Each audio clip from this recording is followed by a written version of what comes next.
The tunnel is cold. Damp air carries the smell of petrol and wet concrete. It is 12:25 a.m., a Sunday in Paris. But here, beneath the Pont de l'Alma, time feels suspended. The black Mercedes S280, a borrowed car, moves too fast. Its headlights sweep across the tiled walls, a fleeting strobe in the perpetual twilight. Inside, a laugh is cut short. The world tilts. Metal screams against concrete, a sound that shreds the night. Then a terrible, final silence, broken only by the hiss of steam and the drip of fluid. The car is a crushed sculpture of itself, wedged against the 13th pillar. In the back, a woman with blonde hair slumps forward. She is still. Around her, the glittering fragments of a shattered life. A Faye Dunaway film on the seat. A bottle of perfume. The last frantic flashes of paparazzi cameras, like fireflies in a jar, illuminating the wreckage. This is where the world stopped watching. This is where the fairy tale ended. But is that what really happened? Or was the death of Diana, Princess of Wales, not a tragic accident, but the final, chilling act of a much darker story? To understand the end, we must go back to the beginning, to a world of palaces and protocol, of curtsies and crown jewels. Lady Diana Spencer was just 19 when she stepped into the blinding glare of the global spotlight. The shy kindergarten assistant, with her demure eyes and fairy tale wedding, became an icon. The people's princess. She was beloved not for her title, but for her humanity. A touch of a hand on an AIDS patient's skin at a time when fear was a pandemic in itself. A walk through a minefield, bringing the world's attention to unseen horrors. But behind the palace gates, the story was crumbling. The fairy tale was a facade. The marriage to Prince Charles was a gilded cage, its bars forged by infidelity, incompatibility, and the immense, suffocating pressure of duty. The world watched as the beautiful princess became a trapped woman. Her every move was documented by an army of photographers, the Paps, who hunted her for a lucrative picture. They were the sharks, and she was the shimmering bait. Her life became a frantic chase, a dash through back alleys, a huddle in the back of a car, face hidden. This was the price of her fame. A war without weapons, but with very real casualties. And then, in the summer of 1997, a new chapter. A new man, Dodi Fayed, the son of the wealthy Harrods owner, Mohammed Al-Fayed. The paparazzi lenses now captured a different Diana. A woman seemingly in love, laughing on a luxury yacht in the Mediterranean, the Jonicle, bathed in the golden light of a setting sun. She appeared happy, liberated, but this new happiness carried its own peril. For Mohammed Al-Fayed, a man who craved acceptance from the British establishment, the relationship was a triumph. For others, it was a scandal. A Muslim man, the son of a man often dismissed as an outsider, the whispers began.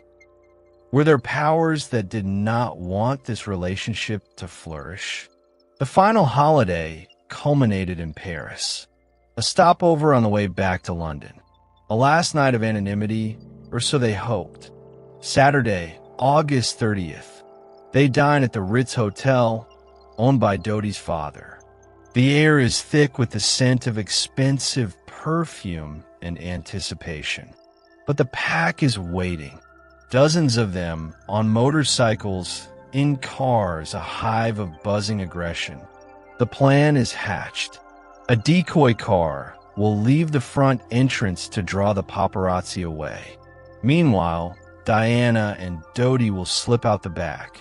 Their driver will be Henri Paul, the Ritz's acting head of security, a man entrusted with their lives. But there are questions hanging in the air like motes of dust in a spotlight. Why Henri Paul? He was not a regular chauffeur. And why was he allowed to drive when initial reports suggested he had been drinking? The stage was being set, and every character was falling into place. The fleeing princess, the devoted lover, the driver with a questionable state of mind, and the tunnel waiting in the Parisian night. A perfect, dark, and enclosed space.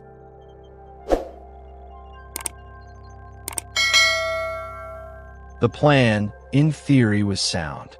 A simple misdirection. But in the frantic, electric atmosphere of the Ritz, details were overlooked. The back exit was no secret. A handful of paparazzi, the most determined, had already staked it out. As Diana and Dodi descended into the belly of the hotel, the scent of polished brass and old money giving way to the sterile smell of the service corridor. The chase was already on. Henri Paul stands by the black Mercedes. He is jittery, a man buzzing with a nervous energy that goes beyond the stress of the moment. He checks his watch. His movements are quick, sharp. Later, toxicology reports would reveal a cocktail of substances in his bloodstream. Alcohol at a level 3 times the French legal limit, and prescription antidepressants. A man deemed fit to protect the most famous woman in the world was, by all accounts, impaired. Was this a catastrophic error in judgment by the Ritz security team? Or was Henri Paul chosen precisely because of his vulnerabilities? The car doors slammed shut, a sound of finality. Diana in a black cocktail dress. Dodi in a dark suit. Their bodyguard, Trevor Rhys-Jones, in the passenger seat. The engine turns over. Henri Paul pulls away from the curb with a lurch. The last known photograph of Diana alive is a blurry shot through the rear window. A ghostly face looking back at the world she was trying to escape. The motorcycles swarm like hornets. Their engines whine, a high-pitched snarl echoing off the narrow Parisian streets. The photographers lean out, cameras clicking, their flashes popping like miniature explosions in the night. Inside the car, it must have been terrifying. The relentless pursuit, the invasion of that last private space. Henri Paul pushes the car faster. He is not just driving, he is fleeing. They race down the Cours la Reine, a wide boulevard along the Seine. The streetlights streak past, painting the interior with fleeting bars of orange light. The speedometer needle climbs. 70 miles per hour. 80. They're mere minutes from the Dodi's apartment. Safety is so close. But then, the entrance to the Pont El Alma tunnel appears. A gaping mouth of concrete. It is a known danger spot. A slight downhill curve into a short, underlit tunnel. The 13th pillar, a blunt, unyielding finger of concrete, sits squarely in the path of any vehicle that loses control. That night there was more. Reports, later contested, of a mysterious white Fiat Uno, seen speeding away from the scene. A blinding flash, headlights, a strobe light, reported by some witnesses just before the impact. Pieces of a puzzle that would never quite fit. Inside the Mercedes, a final, futile cry. Trevor Rhys-Jones, the bodyguard, shouts a warning. It is too late. Henri Paul wrenches the wheel. The tires lose their grip on the road. What happens next is a physics of horror. The car sideswipes the tunnel wall, a shower of sparks illuminating the terror inside for a split second. It spins out of control top. Then the sound. Not a crash, but an impact. A deep, sickening thud as the 2-ton vehicle meets the pillar almost head-on. The engine is driven back into the cockpit. The front of the car collapses like a concertina. Then silence. A deafening, unnatural silence, broken by the creak of settling metal and the slow drip of leaking fluids. The smell of gasoline and airbag propellant fills the air. The pursuing paparazzi arrive seconds later. Instead of help, their first instinct is to raise their cameras. The flashes pop, illuminating the carnage in a hellish, staccato rhythm. Dodi Fayed and Henri Paul are killed instantly. Trevor Rees-Jones, his face shattered by the airbag, is critically injured but alive. And in the back, crumpled and barely conscious, is Diana. A fireman who arrives on the scene will later recall her last words. She asks, "Oh my God, what's happened?" She speaks of her children. Her breathing is shallow. The damage inside is catastrophic. It will take hours to cut her free from the wreckage. The world holds its breath, unaware that the princess is already slipping away.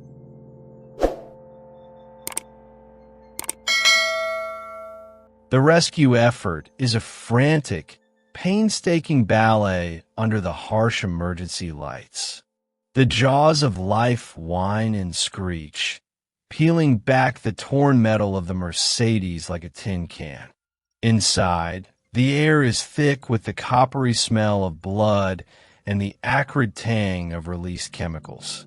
For nearly 2 hours, paramedics work to stabilize the princess, her life hanging by the thinnest of threads. She is rushed to the Piti-Salpêtrière hospital, but the internal injuries are too severe. At 4 a.m. Paris time on August 31st, 1997, the official announcement is made. Diana, Princess of Wales, is dead.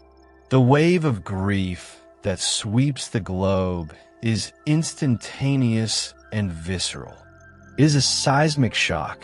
Outside Kensington Palace, a mountain of flowers grows, a silent, fragrant testament to a nation's heartbreak.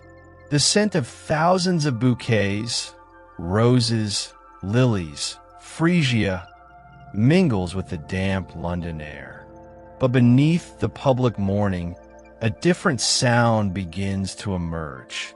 A low, persistent whisper of doubt. The official French investigation, led by Judge Stephan, initially points to a tragic, if straightforward, accident. The cause, a drunk driver speeding to escape paparazzi. The verdict, involuntary manslaughter. Case closed. But the narrative feels flimsy, unsatisfying. It ignores the troubling questions that cling to the crash site like shadows. Why was Henri Paul, a security chief with known substance issues, at the wheel? Why the strange delay in getting Diana to the hospital? A delay some medical experts claim was critical. And what of the mysterious white Fiat Uno, its rear left side scraped with paint from the Mercedes, which vanished from the scene without a trace? French police would launch a massive hunt for the car, but the driver never came forward. It was as if it had simply evaporated into the Parisian night. It is here that the story fractures, splitting into two starkly different realities. In one, it is a tragic accident, a perfect storm of bad decisions and relentless pressure. In the other, it is something far more sinister. Mohammed Al-Fayed, Dodi's father, becomes the most vocal proponent of the latter. Grief-stricken and furious, he unleashes a torrent of accusations that rock the establishment. He does not see accident. He sees an assassination. His theory is sprawling, complex, and fueled by a father's anguish. He claims Diana had confided in him that she was pregnant with Dodi's child. This, he asserts, was a threat the British royal family could not tolerate. The prospect of a Muslim stepfather for the future king, William? Unthinkable. The gray men in the shadows, the establishment had to act. He points a finger at the highest levels. At Prince Philip, the Duke of Edinburgh, whom he portrays as a cold, bigoted figure pulling the strings. At MI6, the British Secret Intelligence Service, capable of orchestrating a clean accident in a foreign capital. The driver, Henri Paul, was not just drunk, Al-Fayed claims. He was a paid asset of MI6, manipulated into his role as the patsy. The mysterious flash in the tunnel? Not a camera, but a strobe light used to disorient him. The white Fiat? A vehicle used to force the Mercedes off its path. Part of a sophisticated military-style operation. The British press, once Diana's tormentors, now feast on these theories. Headlines scream of plots and cover-ups. The public, their trust in authority shattered by the loss of their princess, is all too ready to listen. The official story begins to feel like a carefully constructed lie. The French investigation is accused of a rush to judgment, of ignoring evidence that pointed to a conspiracy. The stage is set for a legal and political battle that would last for a decade.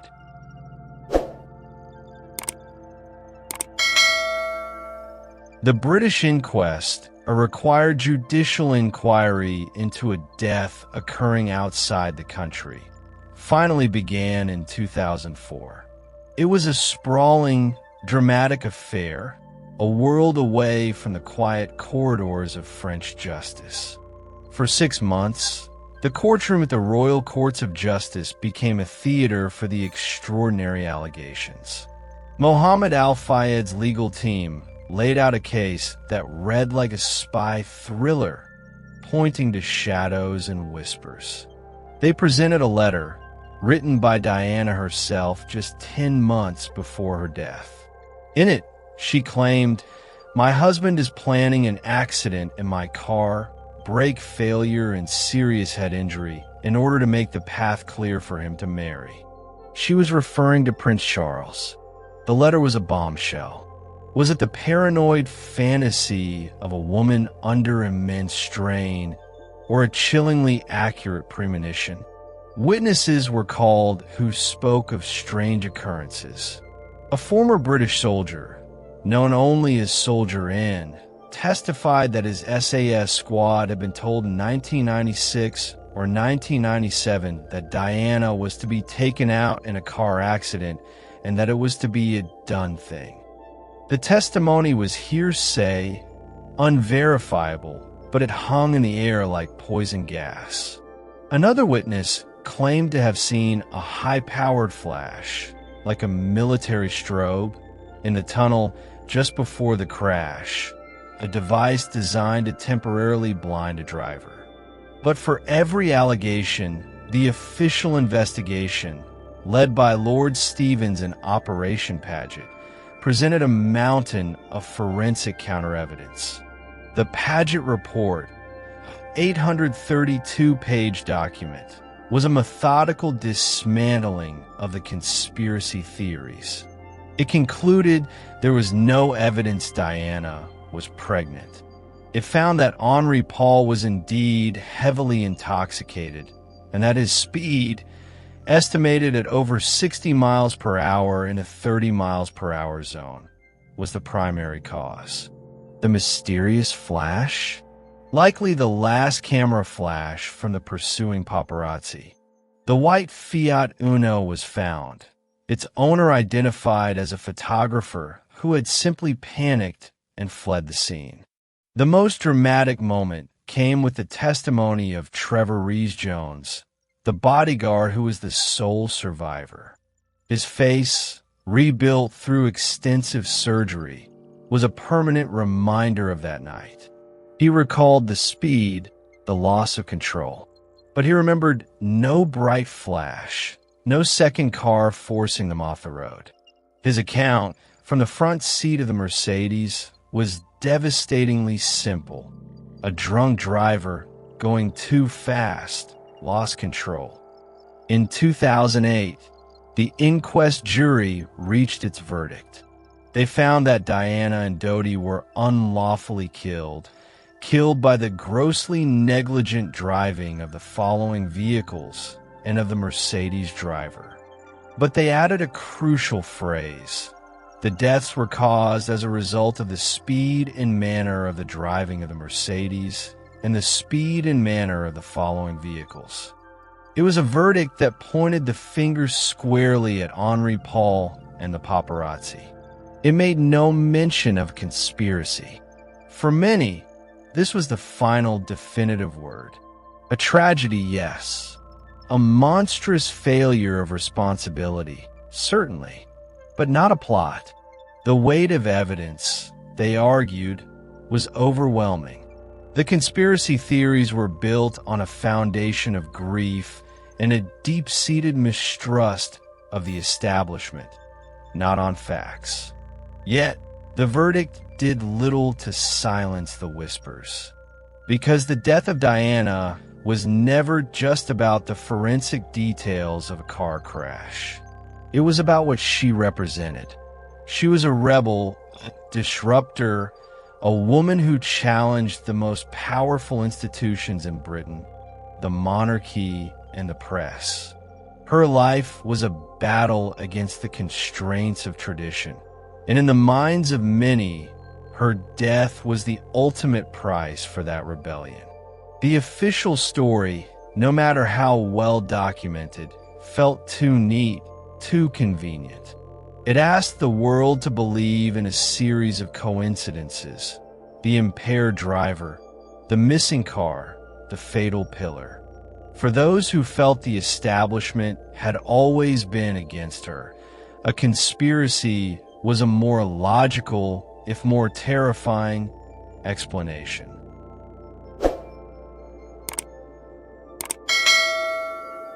The official verdicts are in. The case is closed. But in the quiet that follows the legal storm, the silence is not one of resolution, but of profound unease. The story of Diana's death refuses to be buried in the archives of history. It lingers, a ghost at the feast, because it is about more than the mechanics of a crash. It is a story about power, perception, and the dark corners where truth can hide. In the years that followed, the world moved on, but the questions adapted. The rise of the internet gave conspiracy theories a new, global playground.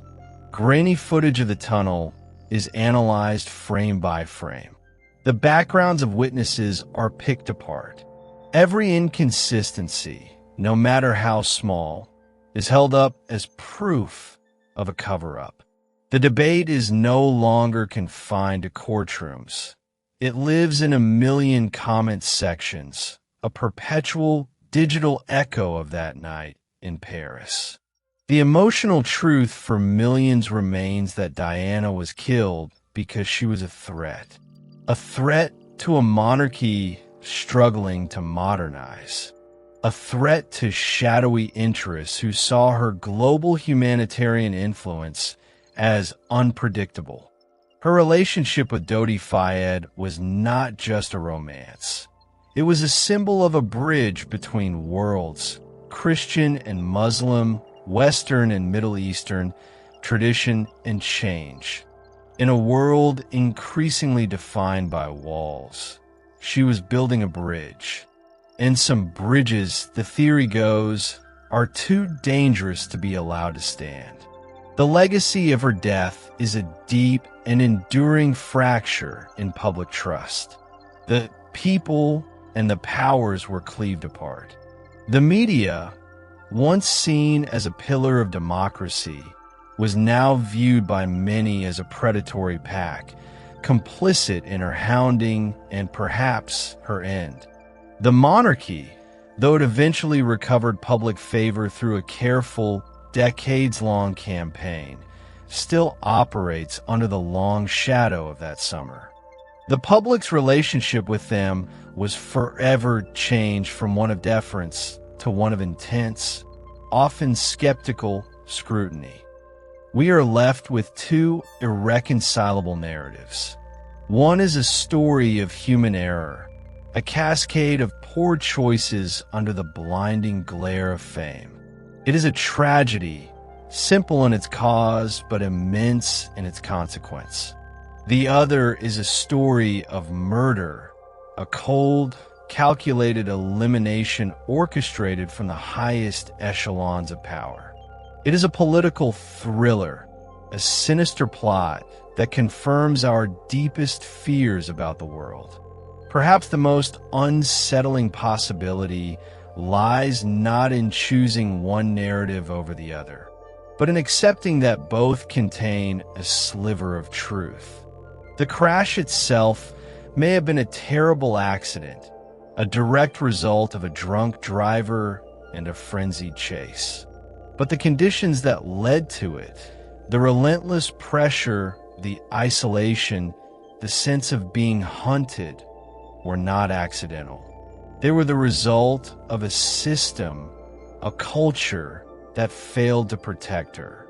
In this light, the establishment may not have planned her death with a strobe light and a white Fiat, but they created the environment that made it almost inevitable.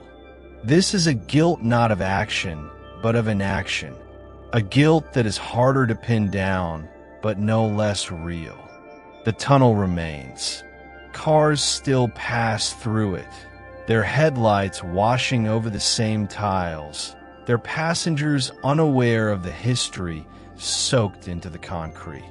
The 13th pillar, once a grim landmark, was eventually torn down as if to erase the memory.